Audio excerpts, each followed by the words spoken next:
Hey guys, welcome back to the channel. Well, my successful AC repair has been short-lived. This morning, got up nice and early, decided to take the Jeep with the fresh AC over to Starbucks to get some coffee, and got about, I'd say, I don't know, 2 miles, 3 miles down the road, and noticed my cold air was starting to diminish and turned warm-ish.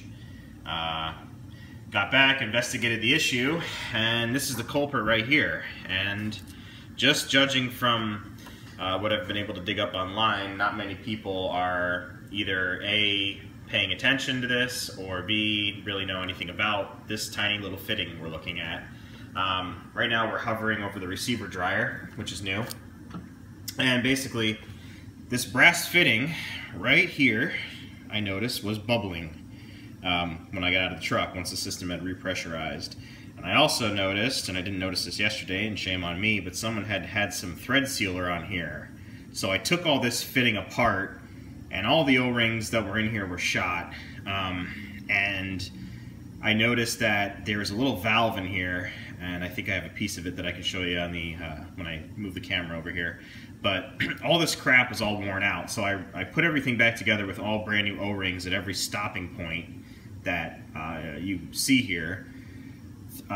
Threw another vacuum on the system, let it sit for about 4 hours, 5 hours today. I was still holding at 30, so that was a good sign. So I put a can of Freon back in it, and so far so good. So hopefully this repair will hold. Now, I went on ahead and actually took it a step further, since this is the only hose right here that I reused because of this problem. And let me show you over here on the bench what I'm talking about.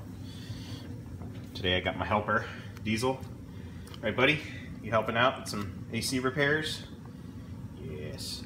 Alright, so let me kind of break it down here for you. This is the receiver dryer. This is the exact same one. I got two for some reason, don't ask me why. This is the exact same dryer that's sitting on the truck right now, and you'll notice that this side, which is the inlet, is threaded larger than the outlet side. But the hoses in the new hose kit they give you are all the same size. This would actually thread on, I can bring it around here. This actually threads into here nicely. This fits in nice, put an O-ring on there, tightens down nicely. This side, however, is much smaller. So if we get it right, get the camera right here, I'm shooting this on an iPhone today, this won't fit in here. It's as far as it goes, and obviously this is way too large for it to thread onto. So that brass fitting is basically, all it's really doing is serving as a reducer to bring this thread size down to that thread size. And in the meantime, while that's all going on, there is a little strange, if I can find it here off camera, if I didn't throw it away, hopefully not. Oh, there's some new knobs I got for the dash. Viewing pleasure. Where are the, here it is. There's a piece of it. There's this little valve that sits in line in that hose. So it kind of sits here, and it acts as a plunger, which I'm guessing to reduce pressure. I'm not sure. Instructions said nothing about replacing that or adding that back into the system, so I took it out. Yeah, redneck repair, right? I took that out. AC seems to be working fine with only 1 can of refrigerant in it, so the compressor is kicking on and off.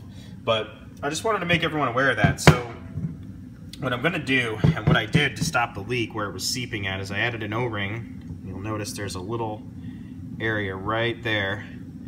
I actually slipped this O-ring on here. I'll try to one-hand it here. It's going to be kind of difficult. What do you think, Deez? Can you get it? No friggin' way. Yeah, O-ring's too small.